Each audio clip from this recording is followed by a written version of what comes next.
Good afternoon, everyone. Welcome to Medical Grand Rounds.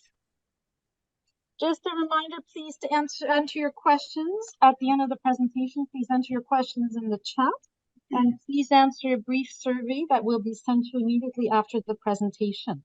Before I introduce our speaker today, I'd like to make a brief land acknowledgement. McGill University is on land which has long served as a site of meeting and exchange amongst Indigenous peoples. We acknowledge and thank the diverse Indigenous peoples whose presence marks this territory on which peoples of the world now gather. It's a great pleasure to introduce our speaker today, courtesy of the Division of Internal Medicine. Unfortunately, Dr. MUHC could not be here, and so I will be introducing our speaker, Dr. Vicky Tagalakis.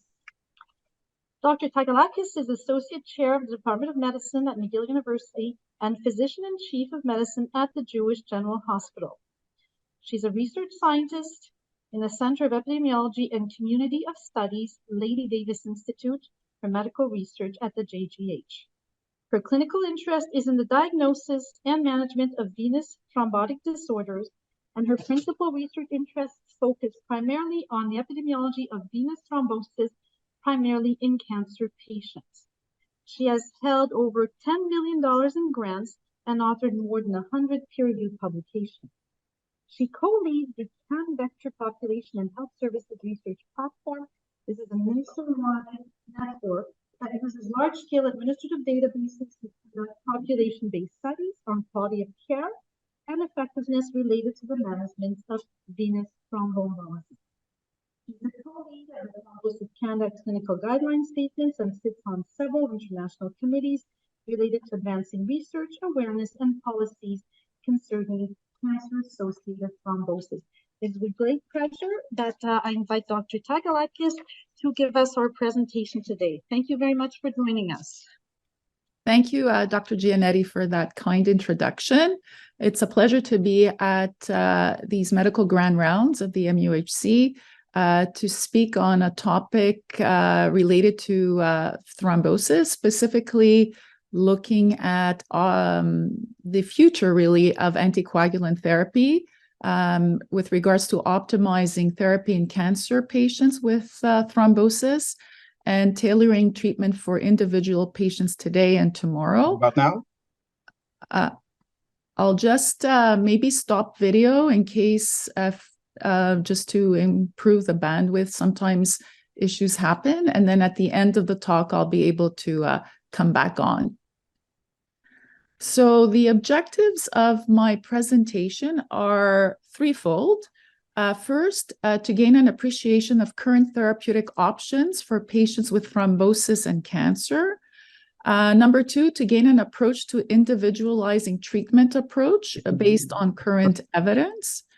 And number three, to anticipate prospective therapies and anticoagulant therapy for patients with thrombosis and cancer. So to begin with, venous thromboembolism carries a large burden in cancer patient populations. When we compare to the general patient population who gets VT versus the cancer patient population, we see some differences. The annual incidence of VT in the general population is thought to be anywhere between 1 to 2 per 1,000 patients per year. Cancer alone is associated with a 4-fold increased risk of that thrombosis, and certain attributes to cancer patients, specifically therapies they receive, such as chemotherapy, can increase that risk by 6 to 7-fold. If we combine these estimates, we yield an approximate annual incidence of venous thromboembolism in cancer patients of about 1 per 200.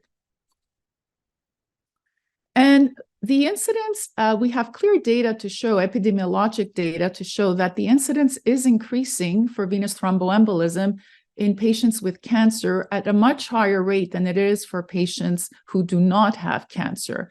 This is studied from Norwegian colleagues who used healthcare-related databases to look at the incidence of venous thromboembolism over time. And we clearly see that cancer patients are being afflicted with thrombosis more and more in the more recent years. There probably are many reasons to explain this. A primary reason is probably the incredible advancement in our diagnostic tools to detect especially pulmonary embolism with the new CT scanners. Another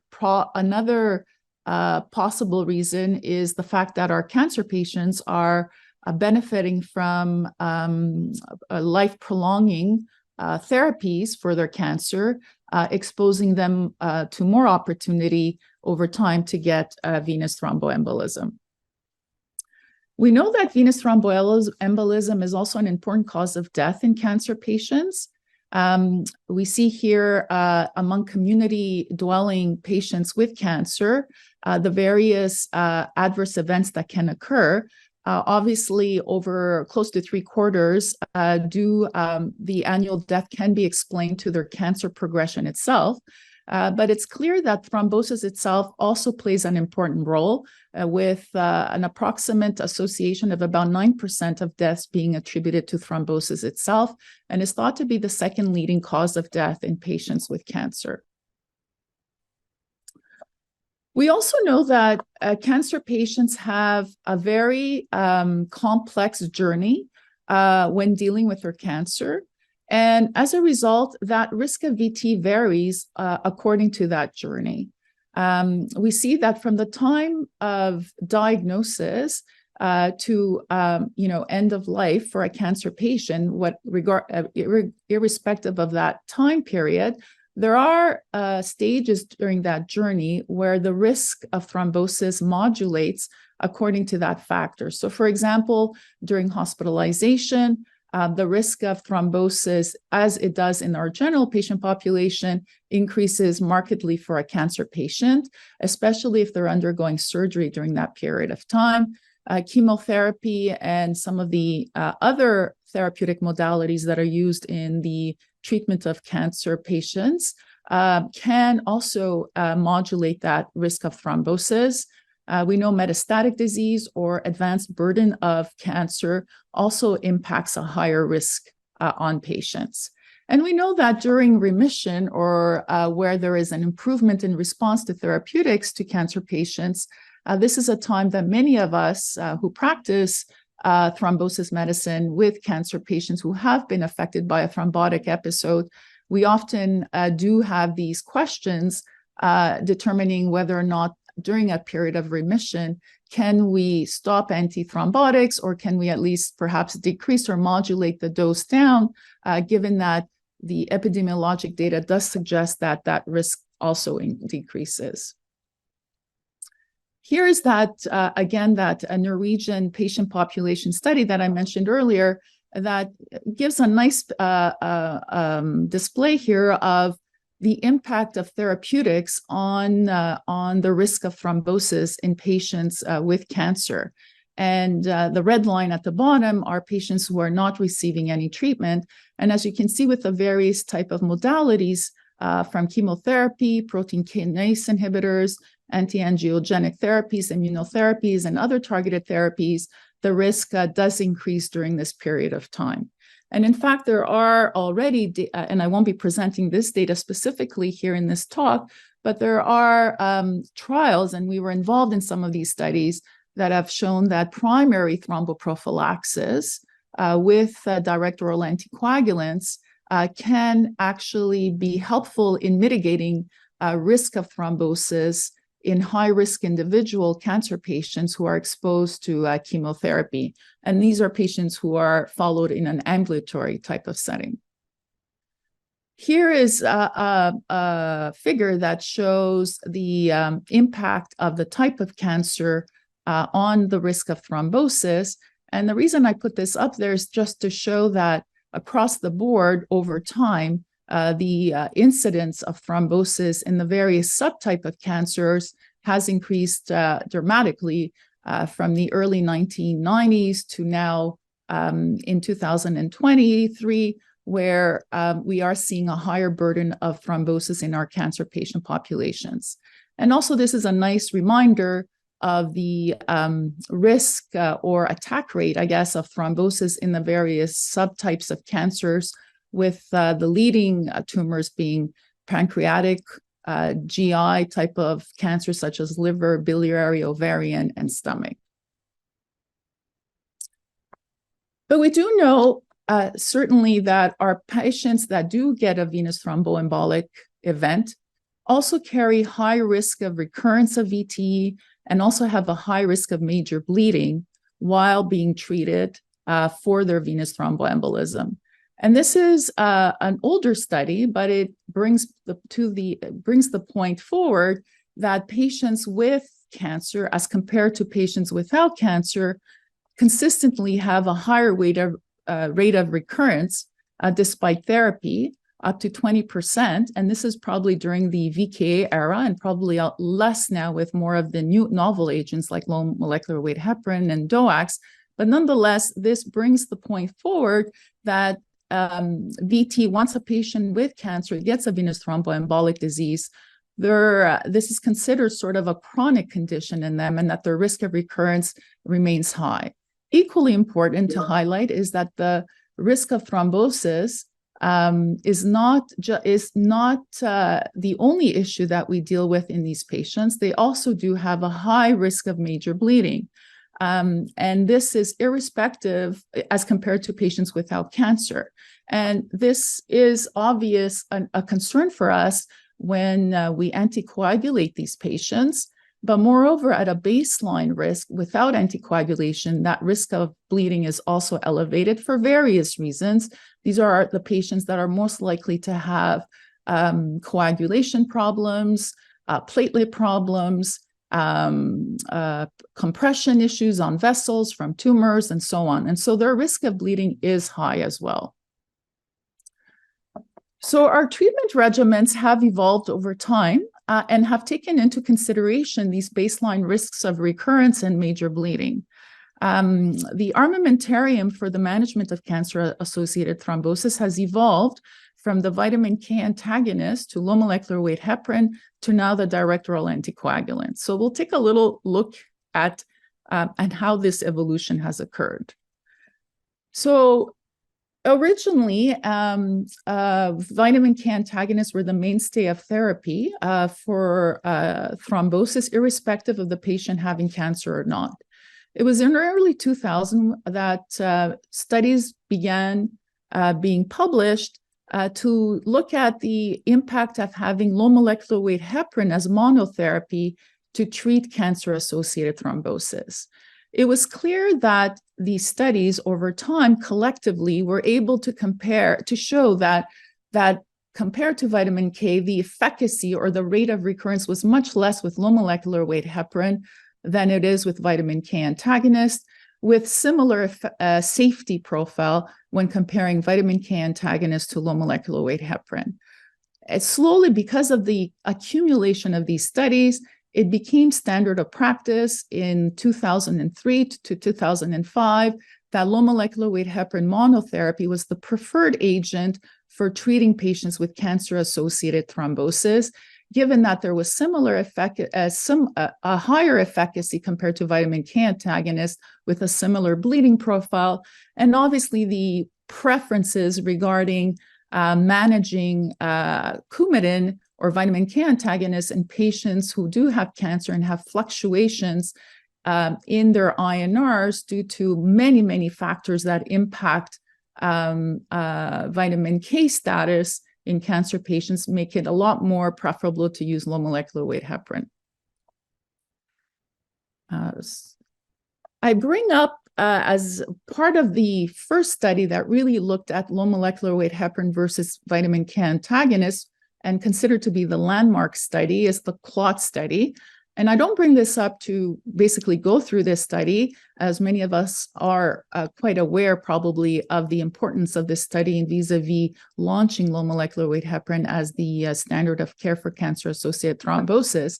But I bring it up to show you, and these red arrows in the figure at the top, at the bottom left, show that irrespective of what we see when we compare dalteparin or low molecular weight heparin to a vitamin K antagonist strategy, is that the rate of recurrence still remains high, not as high as it does for vitamin K antagonists, but in the monotherapy arm of dalteparin, we do better and we decreased that by a hazard ratio of 0.48.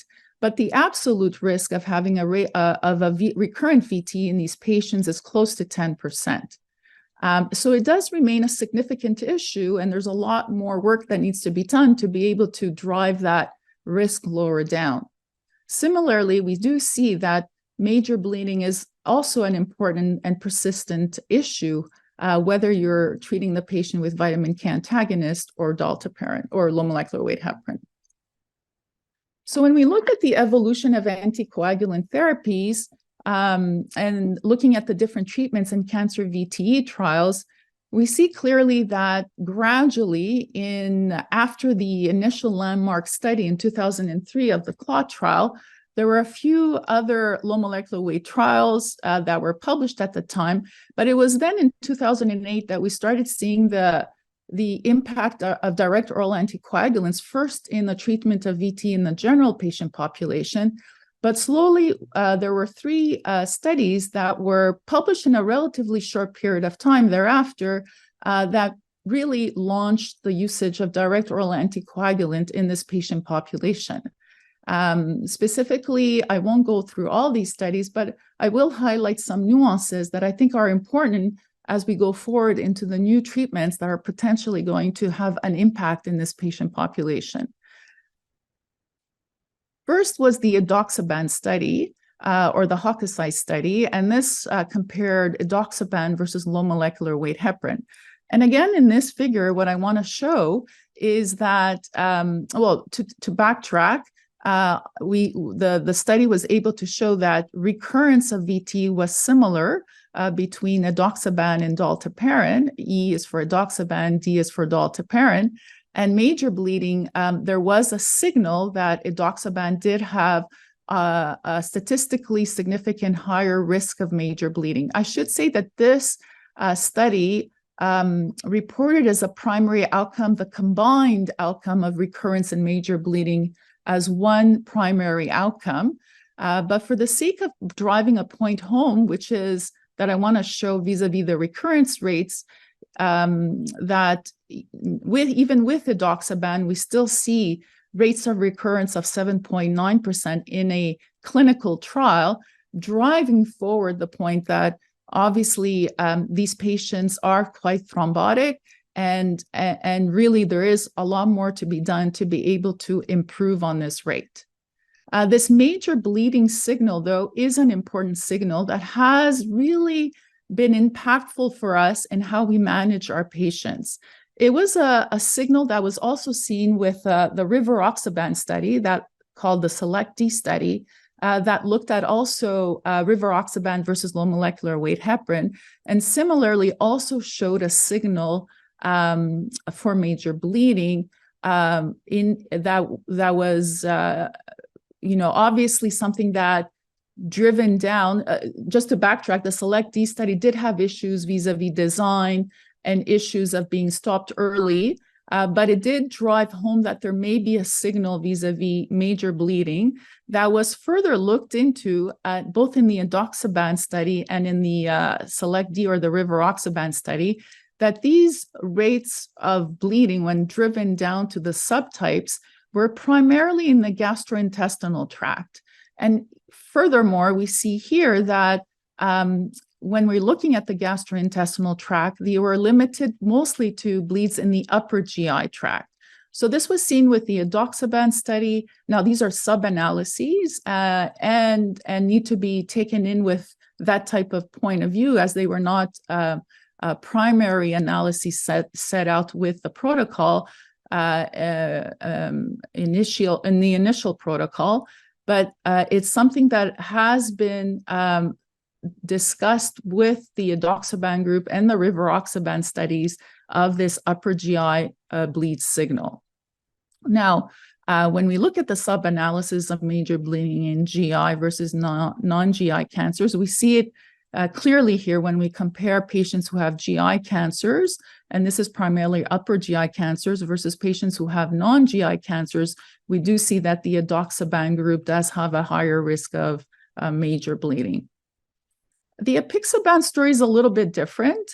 That is the latest study that was published looking at a DOAC, the third DOAC, apixaban versus low molecular weight heparin. And you will notice that in all these studies, dalteparin is the comparator, given that out of all the low molecular weight heparins, dalteparin has the indication, and product monograph states so, specifically for cancer-associated thrombosis treatment, and that obviously stems from the clot study.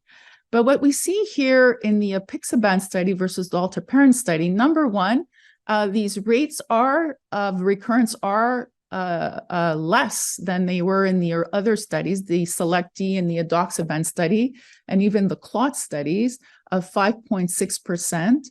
And even in the dalteparin of 7.9% versus the 10 and 11% we saw in the clot study. So there's been much said about this. One probably being that this was the last study to go through and was designed in a sense knowing what the edoxaban group and the rivaroxaban group had seen vis-a-vis GI bleeding and major bleeding. And so the implication here is that perhaps this patient population may be less sick than that cancer patient population. Whether or not that holds water, I mean, certainly the apixaban data coming out of this cancer trial is in line with the increasing data we see for apixaban for its use in other indications such as atrial fibrillation or non-cancer VTE. And when we looked at major bleeding, they did not see a signal for major bleeding. That was a difference between apixaban and dalteparin was not seen. And moreover, there didn't seem to be this signal for GI bleeding. Now, there is, again, that commentary that this was a study that was designed differently, perhaps. And so learning from past studies, there is this question of whether or not the patient populations were similar with regard to risks of major bleeding. Taken all together, all the sort of DOAC studies that have been compared to low molecular weight heparin, the signal in meta-analyses that have been done, there are many that have been done and repeated, is that there is an efficacy advantage to using a direct oral anticoagulant for cancer-associated thrombosis, and perhaps an equivocal risk of major bleeding with some signals of GI bleeding potentially in some of the molecules, specifically edoxaban and rivaroxaban, that have been attributed also in other studies regarding non-cancer VT patient populations as well as atrial fibrillation. And when we look at a major GI bleeding and major genitourinary bleeding, and that's another group of individuals that there seems to be some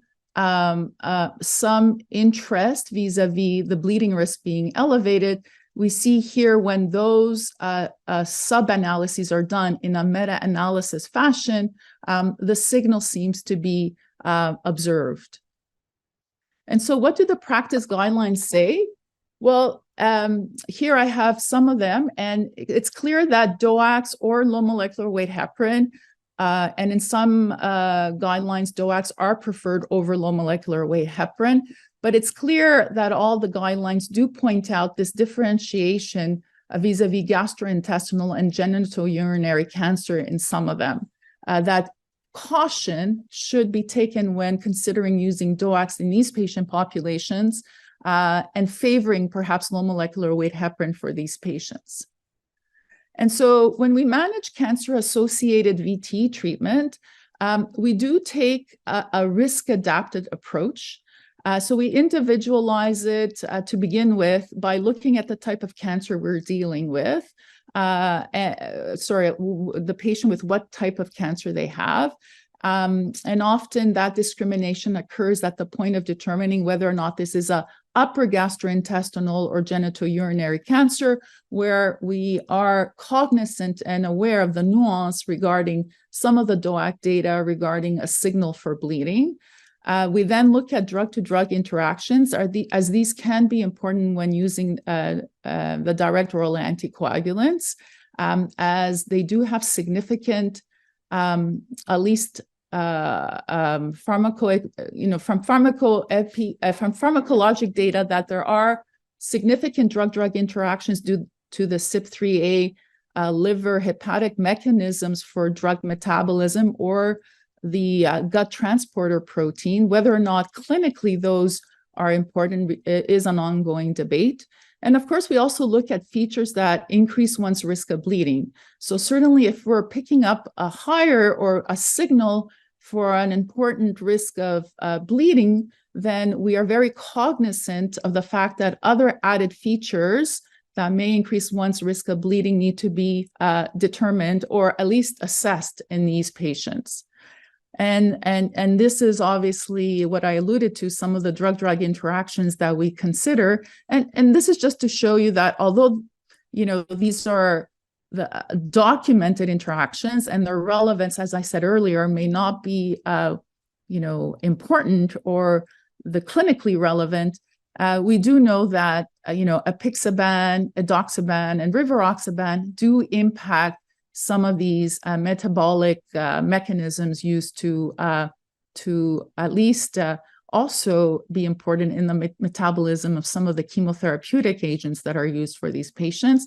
And from the same regard, we know that there are other types of chemotherapeutic or immunotherapeutic or kinase inhibitor type therapies that can also impact these metabolism pathways, and therefore could potentially, theoretically, increase the risk of bleeding for some of the DOACs that are being administered or co-administered in these patients. And so we got together a few years ago and developed an approach to how we should be managing these patients. And clearly at the bottom, there is no role for vitamin K antagonists, or rarely there is. And primarily the decision-making is between a low molecular weight heparin or a direct oral anticoagulant. And I must admit that, more and more early on when the direct oral anticoagulants, it became clear from the trials that, there were, that they seemed to be perhaps more effective and at least same bleeding with some nuances. We were very hesitant then to be using them, but more and more over time, I would say that 80% of the patients I see, I'm putting them on DOACs. But who are the 20% that I'm still using low molecular weight heparin? Well, these are some of the questions I ask myself. I think about the risk of bleeding, and particularly I think about the GI. That's the first sort of step that I think about, just because it's clear there's something related to the GI toxicity. So patients who that related to some of these DOACs. So patients who may have active gastromucositis or have a recent GI bleed from a peptic ulcer disease, I would be very sort of cognizant of that and preferentiate perhaps low molecular weight heparin for the initial treatment, and then potentially can reconsider and move on to a DOAC. Patients with severe thrombocytopenia, there's just a little more give and a little more sort of latitude with me to hold or suspend low molecular weight heparin with slightly shorter half-life, or reduce the dose of the low molecular weight heparin when I'm dealing with advanced or severe thrombocytopenia.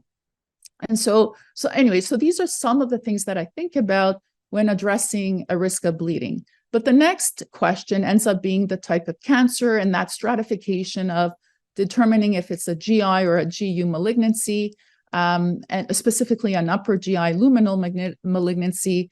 That's where, that will push me towards considering a low molecular weight heparin in discussion with the patient, obviously, and letting them know why that is a preference at this point in time of their treatment.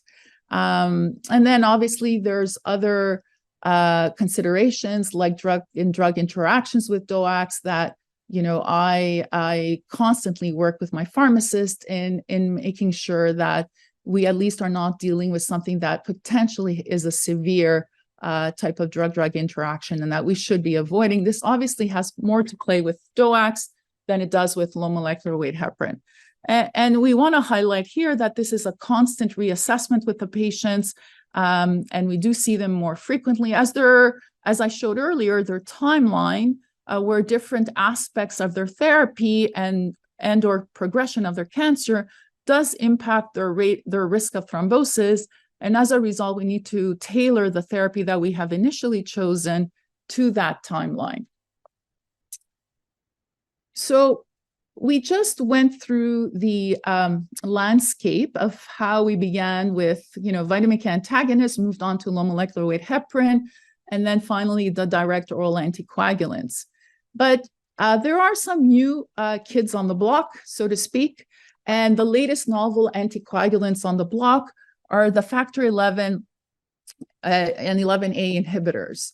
And these are potentially important, especially in cancer-associated thrombosis, just because these are new anticoagulants that potentially may provide the therapeutic efficacy of decreasing thrombotic risk while preserving hemostasis and not impacting on the risk of bleeding. And so some of the examples I note here, some of them are antibody, and sorry for the misspelling, I just noticed that, abelacimab, osocimab, and some other small molecule inhibitors that have been studied or are currently studied, but I've specifically put the ones that have been looked at vis-a-vis the venous thromboembolism realm. And from the venous thromboembolism realm, they've been looked at primarily for thromboprophylaxis, and specifically for thromboprophylaxis in orthopedic trials. Obviously, some of these and others are being looked at in other realms, including atrial fibrillation, MI, and so on. But the focus today is how these agents could potentially be, the next sort of thing the next anticoagulant that we could be addressing in cancer-associated thrombosis. I should mention that some of the key attractive features of these are that their onset of action is rapid. Interestingly, their administration is not necessarily, for some of them, it can be monthly. For others, it's a daily regimen. Many of the ones being studied in venous thromboembolism have little to no dependence on renal excretion. And so this is an extremely attractive feature for an anticoagulant. And moreover, unlike the direct oral anticoagulants, very little drug-drug interactions are thought to be are associated with these molecules. So there are, I think, knowledge gaps and unmet needs related to current anticoagulants for the management of cancer-associated thrombosis. And I think there are ways that the factor 11 inhibitors could address these issues. So I think persistence to anticoagulation is something we sometimes see in our patient populations. They take a lot of other medications, and taking an anticoagulant is sometimes not the priority for them when they're dealing with their cancer therapeutics or their antiemetics and so on. So a monthly dosing may address this. Obviously, very little drug-drug interaction. So that's something that is also an attractive feature. Equally important is a lot of our patients end up having issues with kidney and liver impairment, and that also limits how we coordinate the care with our anticoagulants, as several of them are dependent on a good hepatic and renal function. And as I mentioned earlier, major bleeding is an issue with cancer patients for various reasons, and we see that in the trials that I showed you earlier. And so potentially having factor 11 inhibitor that promises to preserve the hemostasis aspect of our coagulation cascade hemostasis would probably be helpful in minimizing the risk of bleeding. So I just want to go through some of the aspects of these factor 11 inhibitors that could and perhaps explain why these molecules may be especially relevant to address some of these unmet needs in cancer-associated thrombosis. So I did say I had no disclosures earlier, but I guess one disclosure would be that I'm not a hematologist. So I'm going to give you a general internal medicine internist version of the coagulation cascade. And so I hope you can bear with me. So we have three pathways in the coagulation cascade. We have the extrinsic or tissue factor dependent pathway, which is activated in response to trauma to stop bleeding and to achieve hemostasis or a hemostatic plug. Then we have the intrinsic pathway or the contact pathway, which is activated when blood is exposed to an inflamed or a damaged surface or even a foreign surface like a catheter. But both the extrinsic and the intrinsic converge onto the common pathway in which thrombin is activated and recruited, and we can either get a hemostatic clot to stop bleeding, or we can get a pathologic clot, such as a venous thrombosis or an arterial thrombosis.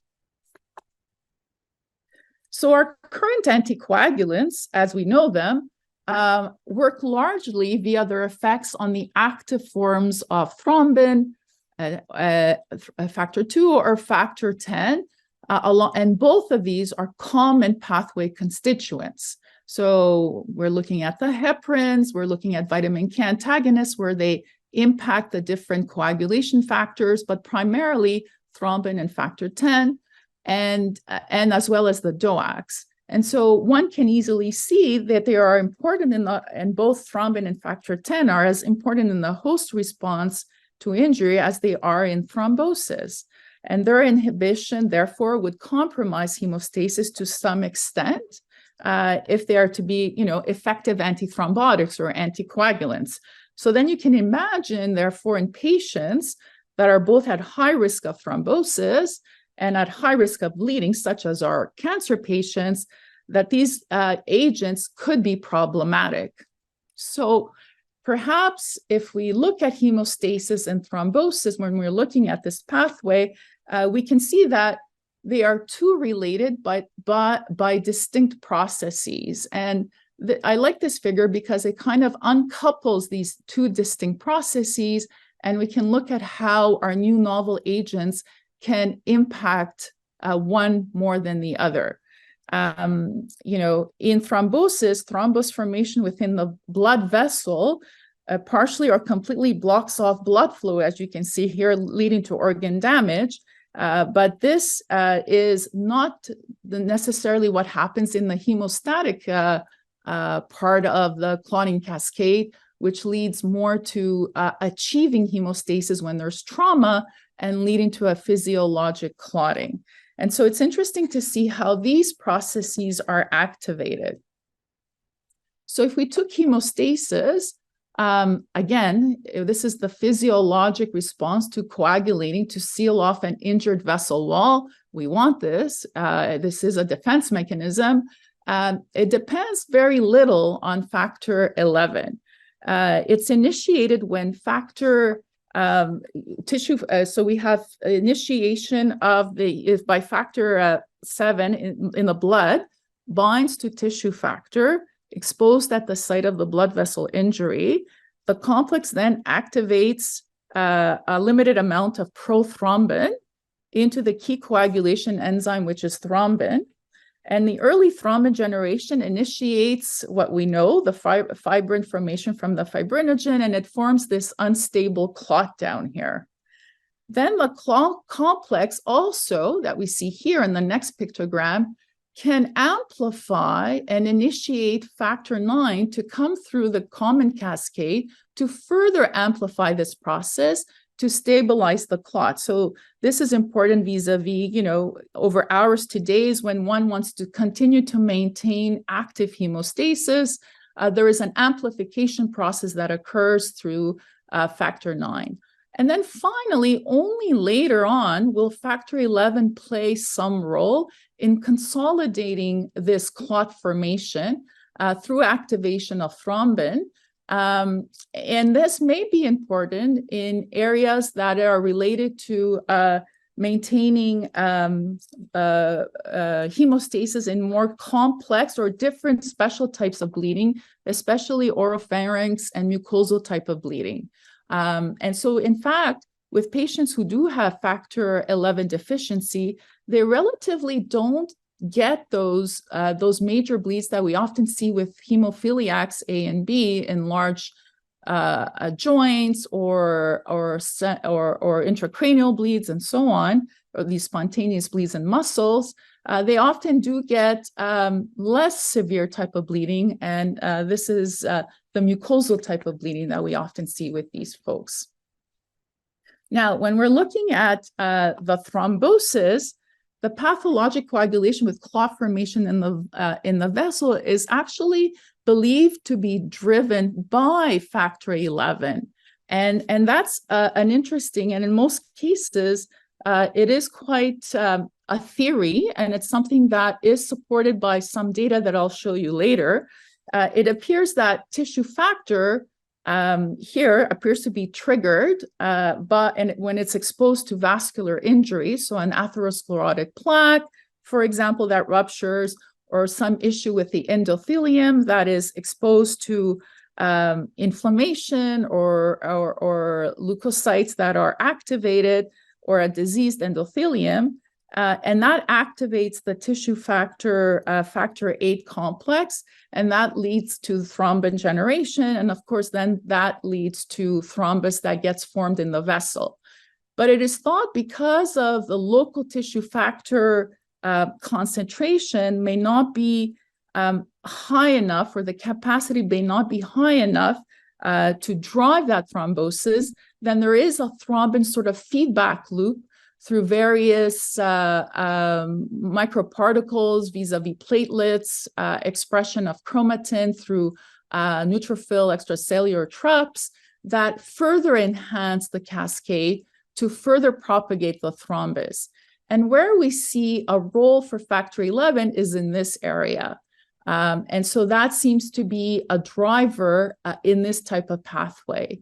And furthermore, here we see a foreign surface or an intraluminar catheter.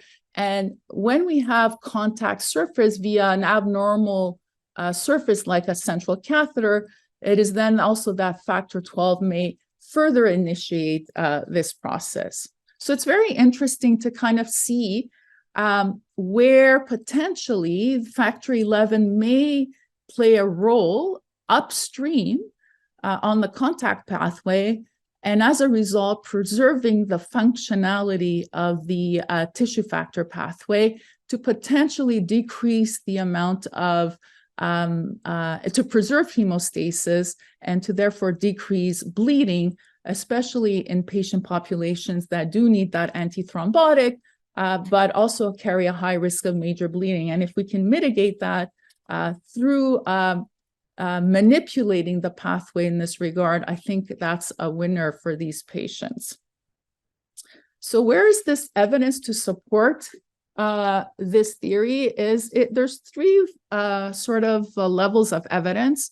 There are animal models, there are epidemiology studies that have looked at patients with high or low factor 11 levels. And of course, we do have some experience dealing with patients with congenital factor 11 deficiency. Animal models primarily come from work that's done on factor 11 knockout animals that looked at mice, for example, that have a deficiency in factor 11 or 12, do not prevent, the factor 11 or factor 12 deficiencies do not prevent clot formation in these knockout models on surfaces of injured vessels, but they do end up causing an impressive defect in the clot propagation in the vessel lumen.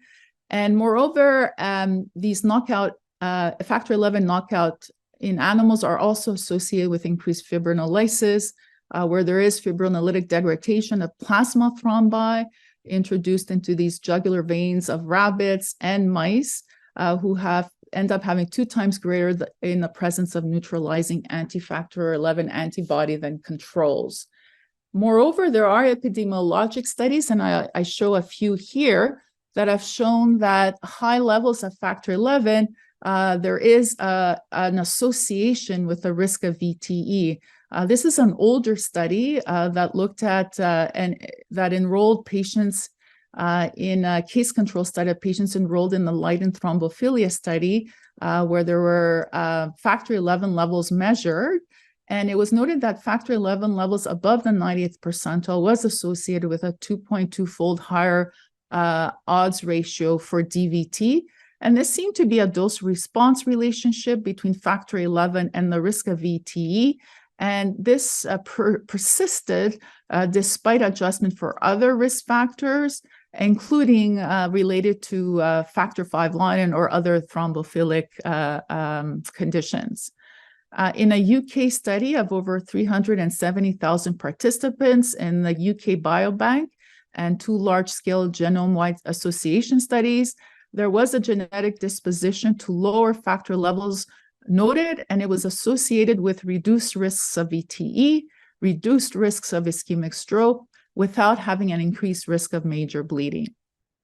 And finally, we know with patients with congenital factor 11 deficiency, who have severe factor 11 deficiency, they do not have increased risk of these, as mentioned earlier, these spontaneous type of bleeding or severe bleeding. They usually have bleeding that can occur at the site of trauma, particularly mucosa, oropharynx, oral mucosa, nasal mucosa, urinary tract, and usually antifibrinolytic agents are used to manage this type of bleeding. In the last few slides, I'll show you the data that comes from these different agents that have been studied in trials of VT, but prophylaxis VT studies, primarily in elective knee arthroplasty.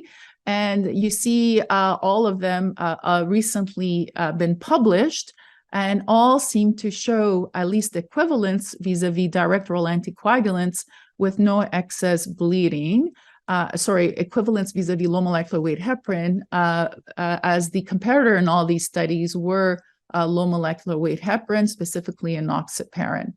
I'll quickly skip to that, only to show that obviously in orthopedic studies, it's a very safe study population for venous thromboembolism, in the sense that they're usually healthy type of patients who are undergoing knee replacement surgery.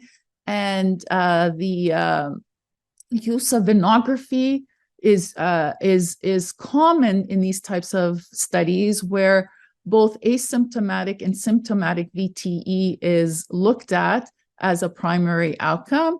And in fact, when we look at the meta-analysis of all these types of studies that were done, when we look at the comparator, and the comparator was enoxaparin in all these studies, we see when we look at both symptomatic and asymptomatic across the different molecules and across the different dosings that were used. So these were all phase 2 type of studies that were looking at finding dosing regimens that provided efficacy and safety. We see, at least from a efficacy point of view, that these were shown to have an important benefit vis-a-vis decreasing risk of both symptomatic and asymptomatic VTE. When you looked at only symptomatic VTE, since in the real world we don't screen our patients with venographies after having knee arthroplasty, we see equivalent rates of venous thromboembolism.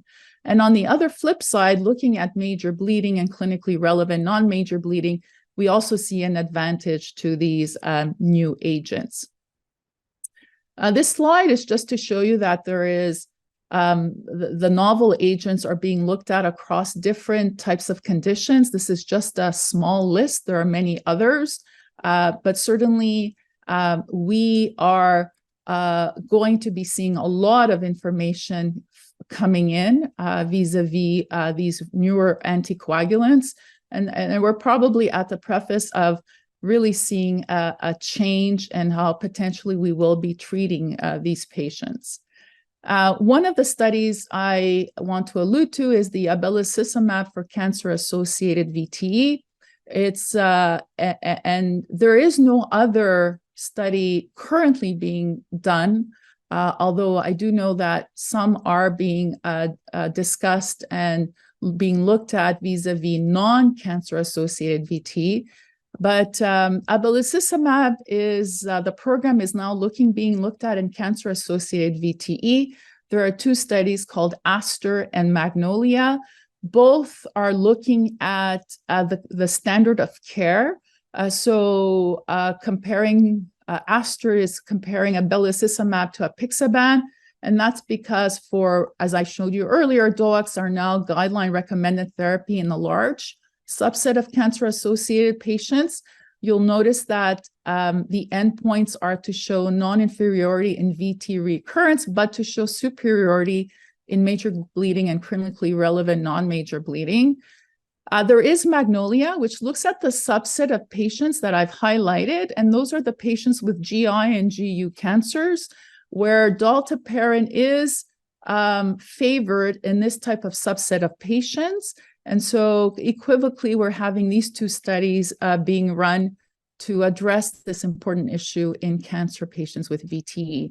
ASTER and Magnolia is currently enrolling in Canada and across the world. In Quebec, we are ready to enroll, as is the MUHC with Chantal Seguin's group. And there are other colleagues in Ontario and Alberta who have started enrolling as well into this study. And we look forward really to really the results that will come in a few years from this important study.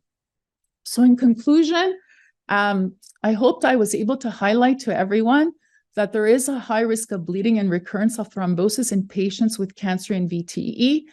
We're constantly juggling those two risks when administering anticoagulants to our patients. DOACs are the mainstay of therapy, but risk of bleeding, as I have shown, remains high, as does, significantly recurrence rates are not minimal in these patients. We now do aim for an individual risk-adjusted approach with regular reassessment when we're prescribing anticoagulants. One anticoagulant does not fit the same anticoagulant is not for every patient. And in each patient, we will often switch between the different anticoagulants depending on where that patient is in that natural or that journey that patient has vis-a-vis the different aspects to their cancer treatment. And finally, I do think that these new inhibitors are promising, inhibiting this pathologic thrombosis where essentially they are uncoupling the coagulation cascade to preserve the physiologic response we want for risk of for bleeding, so preserving hemostasis, but inhibiting that pathologic thrombus from forming. However, there are very many questions that come from this. These drugs, potentially, especially abelacimab, has a long drug half-life, and so many of these patients, cancer patients in particular, may need surgery, may need interventions to be done, biopsies to be done. How do we address that? That's an important question. A reversal of effect, obviously, is another question when these patients are being prepared for surgery or emergency surgery. And so how do we deal with that? And finally, these are not your regular anticoagulants. These monoclonal antibodies have high drug maintenance that are associated with it, with associated costs to them. And some of them need intravenous administration. So I think those are some of the important aspects that could potentially impact how we proceed in the future with them. Thank you very much, Vicky. Thank you so much for this very comprehensive presentation on this very important topic. We don't have much time left, so I'd like to jump right into the questions. Dr. Rosenblatt is asking a question about the cost of warfarin compared to low molecular weight heparin, whether this comes into your medical decision. Yes. So, I mean, the cost of warfarin, drug costs, obviously the advantage is with vitamin K antagonists, vis-a-vis pennies per day versus, dollars. For a prescription of a low molecular weight heparin in a month, it's about $110 to $120.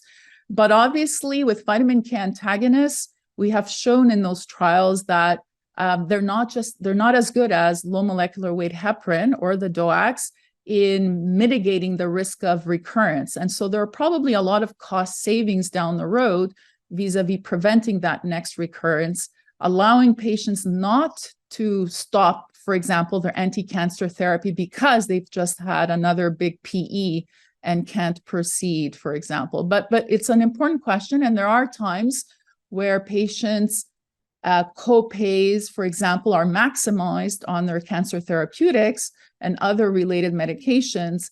And so those are patients with private insurance, for example, where it's not doable to use some of these more costly drugs. And that's something we're probably, David, going to have to face when factor 11 inhibitors, if they do get shown to be effective and safe down the road. Can you comment? I'm going to go right to the question of Ingrid Hings. Do these newer medications have any role in prophylaxis in cancer patients? Any role on prophylaxis? Right now, we haven't looked at prophylaxis. In fact, so the only prophylaxis they've been looked at have been in those orthopedic trials. Potentially, they could have a role down the road for cancer patients, but we know it's a very murky, muddy, difficult area to manage when dealing with prophylaxis in cancer patients. Cancer patients take on a lot of medications, therapeutics for their treatment of their cancer. Often the last thing they want to do is take another medication to prevent something they have yet not had. And the research in that area, usually in my experience, is something that follows suit much later in the timeline. Can you tell us a little bit about how you manage breakthrough thrombosis occurring on supratherapeutic low molecular weight in cancer patients? So supratherapeutic low molecular weight heparin would mean, I guess, that patient already had a breakthrough and now you've increased to a higher dose. So some of the audience members may not be aware of this management strategy. So there is some guidance to say that when a cancer patient breaks through on therapeutic dose low molecular weight heparin, and by therapeutic, we mean it's weight adjusted, and patient obviously is compliant with it, we then will generally increase the dose to 25%. And so this is based on expert guidance, not necessarily trial data. And so I assume the audience member is asking, so let's say you've increased it to 25% and now they break through on that. I generally will push my dose higher.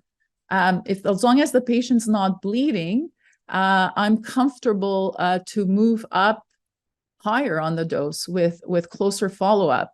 And obviously I haven't gone through making sure they haven't broken through. I'll use my anti-10A. I'll check to make sure these levels are appropriate before moving on to a higher dose. All right, thank you so much for that. There's a few other questions. I will have to close the formal presentation because it is 1 o'clock and I'd like you to stay on, please. Yeah. I'd everyone for joining us today, for participating. Thank you, Dr. Tagalakis, for offering us a really great comprehensive presentation on this topic. There are further questions. I have Dr. Thirlwell here, and there's another question in the chat. If I can ask you to stay on, but thank you for everyone else participating. Thank you. The question I have, you may have covered and I missed it, but I deal a lot with breast cancer, and if there's a patient with brain mets and then also incidentally has developed severe venous thrombosis on legs, do you manage them any differently, or should you be putting in a filter in these patients, or what is the approach in that case? Yeah, so generally speaking, as a general rule, I manage patients with CNS metastases relatively the same as somebody who doesn't have a CNS metastases. So filters really don't have a role in prophylaxis management, just in case somebody bleeds. I generally don't subscribe to that. And there are data, albeit these are database studies that we did to show that IVC filters in cancer patients actually decrease overall survival when compared to those who don't have filters. There's probably some confounding there that we weren't able to address in our database studies. But nonetheless, CNS mets, I generally are becoming more and more comfortable to use DOACs. I always use low molecular weight heparin and have no issues with that. There are increasing smaller studies that have been published in the past 5 years to show that DOACs, in particular apixaban, seems to be equivocal to low molecular weight heparin in these patients. The only time I would worry a little bit is, there's hemorrhagic transformation being discussed in the CT scan. And even then, I would probably just use low molecular weight heparin and not a DOAC in those patients. Thank you very much. That was a very good presentation. Thank you so much, Vicky. That was wonderful. I invite you to just look at the chat. There's some comment question I'll I think answer. From Shelley Manger that hasn't been answered. So maybe just take a look at the chat. Yeah. Thank you so much. Okay, Wonderful to see you, even though remotely. Thank you. Bye-bye. No problem. Bye. I can just say antidotes for factor 11 inhibitors. So essentially, I think those are going to be an important question for many. And in fact, this was an important question for me taking on this study. So according to the sponsor and some of the data from the scientific committee that put this, these trials together, there are suggested management for bleeding vis-a-vis if patients are bleeding, whether if it's a mucosal or small bleeding, then usually tranexamic acid or antifibrinolytics are fine. And then if we're going into quick surgery or major surgery for somebody, there is the possibility, if we have access to, we do have restricted access to Novo-7 or recombinant factor 7A that can be used and administered in these patients in preparation for high-risk major surgery, in addition to using an antifibrinolytic. And if factor 7A recombinant is not available, there is some data to suggest that we can use 4-factor PCCs as well. But a specific sort of antidote other than using a reconstitution of the factors 7 is really what we have at this point in time.